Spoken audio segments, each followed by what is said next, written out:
Hello दोस्तों, मैं हूं प्रदीप गोयल और आप देख रहे हैं पीएस वाले। तो दोस्तों, आज का जो हमारा वीडियो होने वाला है वो एक ऐसी जगह के ऊपर होने वाला है जिसे बाबा हरभजन सिंह बोला जाता है, जो मरने के बाद भी हमारे देश की रक्षा करते रहे और अभी उनको रिटायर कर दिया गया है। तो पूरी की पूरी वीडियो इसके ऊपर होने वाली है। चलिए स्टार्ट करते हैं।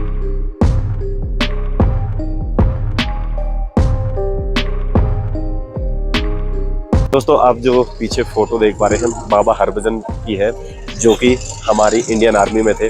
तो इसके पीछे की जो स्टोरी है, जिसकी वजह से ये स्थान बनाया गया है, जिसकी वजह से वो प्रसिद्ध है। तो दोस्तों, स्टोरी क्या है कि बाबा हरभजन सिंह जब आर्मी में थे तो उस समय पर उन्हें एक काम सौंपा गया था। तो उस समय पर दोस्तों एकदम से तेज पानी का बहाव आ गया और उस तेज पानी के बहाव के कारण एकदम से वो उनका घोड़ा और वो खुद दोनों नाले में बह गए। और नाले में बहने के बाद में फिर कई दिनों तक वो नहीं मिले। तो आर्मी को लगा कि वो तो चले गए हैं कहीं पर, शायद कहीं भाग गए हैं। मतलब होता ना दिमाग में तो नेगेटिव थॉट आते हैं, ऐसे कुछ हुआ। फिर उसके बाद में कुछ टाइम बाद वो एक सैनिक के सपने में आए, एक फौजी के सपने में आए और उन्होंने कहा कि मैं यहाँ पर हूँ, मैं मर चुका हूँ और मेरी जो लाश है वो यहाँ पर मिलेगी, यहाँ पे आके ढूंढ लो। तो उसी अगले दिन वो जो फौजी है वो उठता है और अपने लश्कर के साथ जाता है और वहाँ पर उस बॉडी को ढूंढते हैं। तो वहाँ पर उनकी लाश मिल जाती है और फिर अच्छे से उसका दाह संस्कार किया जाता है और आर्मी को समझ में आ जाता है कि हरभजन सिंह कितने बड़े देशभक्त थे और वो मतलब भागे नहीं थे, वो यहाँ पर शहीद हो गए थे। तो इस तरीके से दोस्तों जब उनको फिर वहाँ पर दाह संस्कार कर दिया गया, तो बाद में दोस्तों फिर वो एक बार फिर सैनिक के सपने में आए कि मैं अभी ड्यूटी पर ही हूँ, मैं भले ही मैं मर गया हूँ लेकिन मेरी जो आत्मा है वो आज भी देश के लिए तैनात है। तो उन्हें जब उस टाइम पे ये सपने में ऐसे आए थे तो उन फौजी को लगा कि शायद ये झूठ होगा, शायद ये सच नहीं होगा, होता ना अनदेखा कर देना।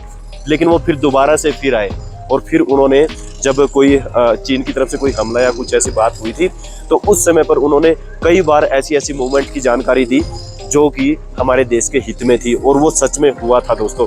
तो धीरे धीरे आहिस्ता आहिस्ता फिर उनकी बातों पर विश्वास होने लगा और उसके बाद जब भी बाबा हरभजन जब भी किसी के सपने में आते थे तो उसी समय वो जो भी बात बोलते थे तो वो किया जाता था, वो काम उसी टाइम किया जाता था। और उसके बाद में जो अगली बात है जो सबसे मेन है दोस्तों, कहा जाता है यहाँ पर सिक्किम में इस चोटी के ऊपर जो भी सैनिक तैनात होता है और अगर उसको रात को नींद की झपकी भी लग जाती है तो कहा जाता है बाबा हरभजन सिंह उसको थप्पड़ लगाते थे कि उठ जा।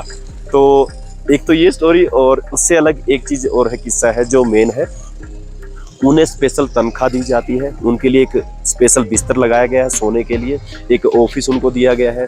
तो कहने का मतलब है जो एक आम सैनिक के साथ होता है वो सारी सुविधाएं उनको दी जाती थी।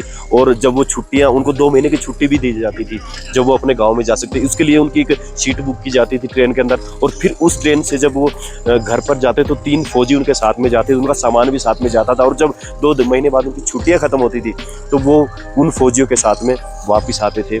तो ये चीज़ें थी। और एक चीज़ और जो आगे जो मेन है वो ये दोस्तों, जब 2 महीने की छुट्टी पर बाबा हरभजन सिंह जाते थे उस समय पर यहाँ पर हाई अलर्ट हो जाता था, क्योंकि उन्हें पता था कि अब बाबा हरभजन सिंह यहाँ पर नहीं है। तो उस समय पर सारे के सारे फौजी है ढंग से तैनात हो जाते थे, चौकन्ना हो जाते। और जैसे ही बाबा हरभजन सिंह आते थे तो उसके बाद में फिर अपना होता ना कि चैन की नींद सो जाना और बेफिक्र हो जाना, इस तरह की एक्टिविटी स्टार्ट हो जाती थी। तो कहने का मतलब है दोस्तों, अभी तो ये रिटायर हो चुके हैं लेकिन ये जो है हमारे देश के लिए मरने के बाद भी ऐसे फौजी हैं जो हमेशा हमारे सीमा की रक्षा की यहाँ पर तैनात रहे। तो ये स्टोरी थी बाबा हरभजन सिंह की।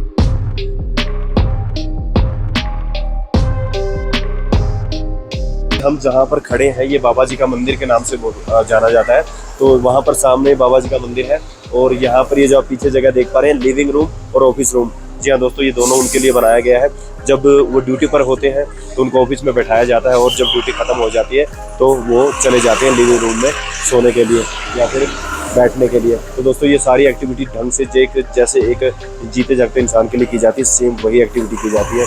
और वो मैं आपको दिखाऊंगा, अभी वो समय आने वाला है जब उनको ऑफिस से सीधा लिविंग रूम में ले जाया जाएगा, वो मैं आपको दिखाऊंगा।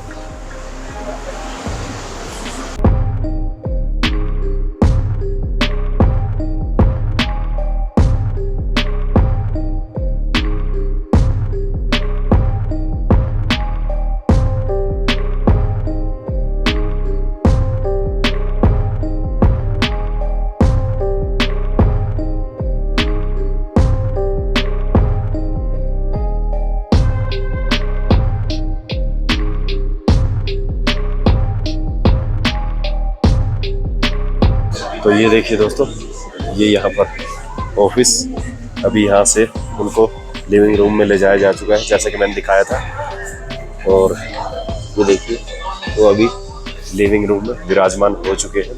वो सामने जो फोटो वो देखिए, और वो सामने वो जूते हैं, पूरी उनकी ड्रेस का सेटअप यहाँ पर है, पूरे जूते। और वो लिविंग रूम में वो बेड लगाया गया है। कहा जाता है पहले तो जब वो यहाँ पर बैठते थे तो बिस्तर है उसके अंदर सलवट पड़ जाती थी और जूतों के ऊपर मिट्टी लगी होती थी। दोस्तों ये जो मंदिर है इसकी एक खास बात है, जहाँ पर बाबा जी का मंदिर बनाया गया उसके साइड में एक स्पिरिचुअल वाटर है। और दोस्तों उसकी खास बात पता क्या है, अगर आप उस पानी को लेकर यहाँ पर बाबा जी को चढ़ा देते हैं इन हरभजन सिंह के सामने, तो उसके बाद में जब वो पानी आप घर पर लेके जाते हैं और या फिर आप बीमार हैं या फिर आपके घर में कोई बीमार है, अगर आपको 21 दिन तक वो पानी पिलाते हैं तो चाहे कोई भी रोग हो वो खत्म हो जाता है। ये मान्यता है यहाँ की। तो बहुत से लोग यहाँ से पानी लेकर जाते हैं।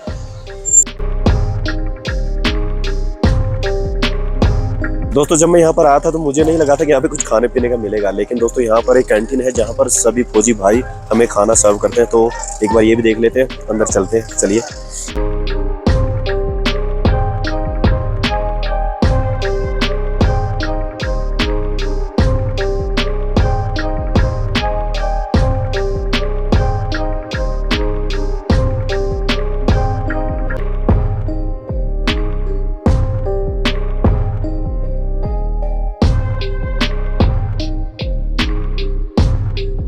यहाँ पर फौजी भाइयों के लिए एक वॉल ऑफ ब्लेसिंग के नाम से बनाई गई है। एक बार चलकर देख लेते हैं दोस्तों, आइए।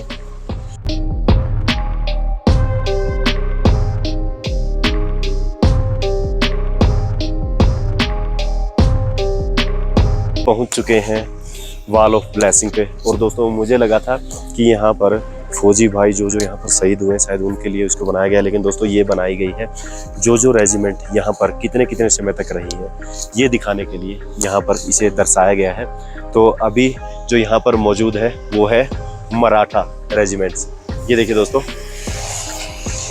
यहाँ पर लिखा गया है दिसंबर 2020 से जुलाई 2023 तक यहाँ पे जो अभी मौजूद है वो है मराठा रेजिमेंट्स। तो सभी को इसी तरीके से दर्शाया गया है दोस्तों यहाँ पे।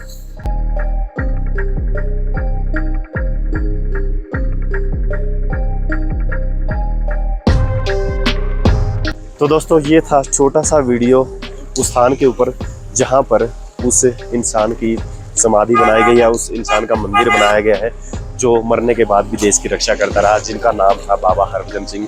जी हाँ दोस्तों, आजकल इन्हें जो फौजी भाई है उन्हें बाबा ही बोलते हैं, लेकिन वो यहाँ पर आर्मी में यहीं पर जॉब करते थे, एक फौजी थे। तो दोस्तों कैसा लगा ये वीडियो और कैसी लगी इसमें दी गई जानकारी, आगे वैसी वीडियो लाता रहूँगा, देखते रहिए PS1।